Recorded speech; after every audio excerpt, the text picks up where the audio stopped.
trabajamos con él, trata de darnos unos minutos y dispensarnos unos minutos para poder entender la economía. Hernán, buen día. Maximiliano Lecky y todo el equipo del Arranque te saludan. ¿Cómo te va? ¿No? Hola Hernán, buen día. ¿Me escuchás? ¿Cómo estás? Hola, sí. Ah, perfecto. Ahí estamos al aire. Bueno, ¿cómo estás, Hernán? Buen día. Bien, acá estamos siguiendo de cerca todos los avatares de la economía, que son muchos. Son muchos, Hernán, realmente, ¿eh? Yo me hacía recién la pregunta para introducirte. En estos 7 meses el presidente Milei había dicho que era muy fácil solucionar la economía, que se podía hacer, hizo un ajuste, hizo un recorte, ajuste brutal. Y bueno, los números parecen no terminar de darle la razón, al menos los mercados, que se siguen estando intranquilos. Bueno, y la economía real peor aún. Ahí uno puede ser, digamos, depende del tiempo que tenga para analizar la economía, pero si tiene poco tiempo debería analizar básicamente 2 dimensiones. Por un lado, todo lo que tiene que ver con la economía real, me refiero a la evolución del empleo, los salarios, incluso la inflación, y ahí hay muy poco para festejar, te diría prácticamente nada. De hecho, la única cosa que el gobierno pretende mostrar como éxito es una baja de inflación que hoy está entre 4 y 5%, y que en definitiva ese es el nivel que tenía la inflación, la evolución de precios, sí, en la etapa previa a la sequía del año pasado, con lo cual parece difícil verlo como muy virtuoso. El resto de los indicadores es muy magro, es decir, 150.000 puestos de trabajo perdidos, aumento de la desocupación, una caída del salario real del orden del 16% según los datos del INDEC. Bueno, en fin, ninguna postal positiva para mostrar. Pero como vos bien decías, en el otro mundo, que se supone que es el fuerte de Milei, el mundo de las finanzas, la cuestión financiera y demás, también hay puntos, nosotros llamamos, o decíamos desde hace varios meses, ese aspecto tenía pies de barro, porque no cerraba con la lógica de lo que el gobierno pretendía hacer, y creo que, digamos, la carátula de eso, lo que se observa es que básicamente el mercado no le cree, o no le creen algunas cosas, o tiene dudas hacia dónde vamos, tiene dudas de cómo cierran. Quizás el eje principal es que tiene dudas de cómo va a pagar sus deudas en dólares, porque básicamente no acumula dólares. Claro. Pero bueno, mañana el gobierno podría devaluar, supongamos, y en realidad resuelve ese aspecto, pero agrava otro. ¿Cuál es el que agrava? Y bueno, si devaluaste, se te acaba la baja de la inflación, podés resolver el flujo, pero de dólares me refiero, pero se te agrava la cuestión inflacionaria, que es este aspecto supuestamente virtuoso que vos creías. Con lo cual, lo que quiero decir en este aspecto es que el gobierno está frente a una encrucijada, que va a tener que tomar decisiones, y que esas decisiones le van a impactar sobre el mundo de la economía real. Sí, perfecto el análisis que estás haciendo. Y en base a la economía real, el tema de las pymes es un sector que está sufriendo fuertemente. Ustedes sacaron un informe hace pocos días, Hernán. Casi 8.000 empresas menos.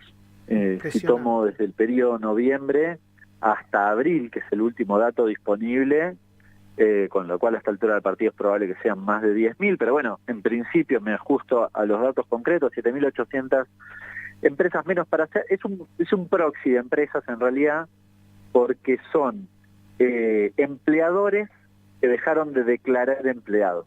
Por lo cual uno podría decir, bueno, cerró la empresa, ¿no? Es decir, ese es un poco el criterio metodológico que se utiliza. Y a ver, vos me preguntas, ¿es un montón? Sí, es muchísimo. Estamos hablando de 50 por día. Ahora, si me preguntás por lo que veo en la calle, tiendo a pensar que ese número lamentablemente va a incrementarse. Sí. Por una sencilla razón que también venimos sosteniendo hace rato. Cuando vos vas a una empresa, yo fui hace unos días a la calle Belgrano, vos sabés que en la calle Belgrano, sí, acá en la Ciudad de Buenos Aires, es el lugar donde se venden muebles. Exacto. Tradicionalmente. visité 5, 6, 8 comercios. Todos me dijeron que las ventas se le habían caído, pero estrepitosamente. Olvídate. Te diría que el promedio era entre 50 y 70% de caída de ventas. Es lo que dice en todo el mundo, promedio 60%, en todos los rubros de los comercios, sí. Bueno, y vos me decís, mira, a ver, ¿qué margen de rentabilidad tenés que tener para sostener una caída del 60%? Claro. Es imposible, no hay margen de rentabilidad. Es decir, esas empresas, esos comercios, hoy van a pérdida. Claro. Claro. ¿Cuánto tiempo pueden resistir a pérdida? Otro ejemplo, visité una empresa que hace excavaciones y demás. Tomó un crédito para pagar el aguinaldo en junio. Claro. Tengo serias dudas que en diciembre, si la cosa sigue igual, pagarlo, un crédito para pagar crédito. los aguinaldos. Claro. Antes de eso, a suspender, despedir y demás. Y probablemente, no sé si baje la persiana, pero le peguen el travesaño. Dicho de manera sencilla, el escenario de no recuperación en B, que dijimos que no iba a pasar, pero que ahora, bueno, medio que todo el mundo se da cuenta que efectivamente es así, tiene este impacto.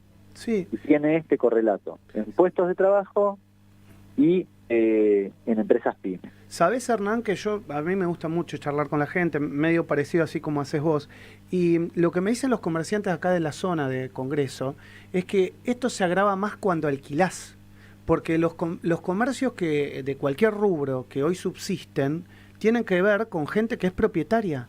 La gente que alquila está mucho más complicada, e inclusive son los que han cerrado o piensan en cerrar. Bueno, es que claro, ¿cuál es el problema o el diferencial del que alquila versus el que no alquila? En realidad es un problema de costos fijos. Claro. Cuando vos tenés costos fijos muy elevados y se te caen las ventas de manera estrepitosa, no podés atender los costos fijos. Exacto. Y el alquiler en un comercio en la calle Belgrano es un montón. Claro. Un montón. Entonces, ¿qué nos decía el comerciante y te deben de haber dicho a vos? Yo arranco el mes y debo 6 millones de pesos, supongamos, ¿no? Claro. Debo 6 millones de pesos, entre pito y plata. Bueno, tengo que juntar 6 millones de pesos y si lo junto el día 25, es inviable el negocio. Claro. Y a esto sumarle Ese es todo el el aumento, problema. Ahora, el aumento si el local tarifario, es mío, ¿no? bueno, quizás no tengo que juntar 6 palos, tengo que juntar menos. Los números podrían ser mucho más holgados y probablemente los tengan. Estoy poniendo un ejemplo. No, lo entiendo perfectamente. Pero a esto también hay que sumarle todo el aumento y el impacto tarifario, que digamos, cuando uno dice es el 5% de inflación, para el comercio no es el 5%, porque claramente el impacto que ha tenido en el aumento de la tarifa de electricidad, de gas, de agua, los que pagan expensas, ¿de cuánto estás hablando? También es un tema de costos y el incremento ha sido muy significativo. Claro. Porque sobre todo en el mes de junio tuviste un incremento para los comercios que tenían una tarifa en buena medida subsidiada, bueno, se les quitó el subsidio. Con lo cual, de nuevo, pero a ver, eso lo llevo hasta un kiosco de barrio. Sí, claro. ¿Cuánto tenés que aumentar el chicle para pagar el alquiler o para pagar los servicios? ¿No? Ese es el problema y se vuelve inviable porque además, como correlato, tiene una caída del salario. Entonces yo le tengo que pedir que me paguen más caro el chocolatín que vendo a una persona que en términos reales gana menos plata. Exacto. No cierra. Exacto. Bueno, o sea que a mediano plazo, a menos que haya un cambio del rumbo, vos no le ves una salida favorable. No, lo que creo es que el gobierno tiene mucha vocación por bajar la inflación y puede hacer cosas para bajar la inflación. Si elimina el impuesto país, probablemente la inflación mayorista en el mes de septiembre puede hasta darles 1. Ahora, no resuelve el problema de la actividad económica. Okay. Eso va de la mano de mínima del nivel de actividad económica que tenés hoy. Y sostenido en el tiempo el nivel de actividad económica que tenés hoy significa el cierre, la inviabilidad de muchas pymes y comercios en nuestro país. Hernán, gracias por estos minutos con Sónica. Siempre sé que haces un esfuerzo por atendernos con todo el laburo que tenés. Un gran abrazo. Abrazo grande. Un abrazo. Hernán Letcher.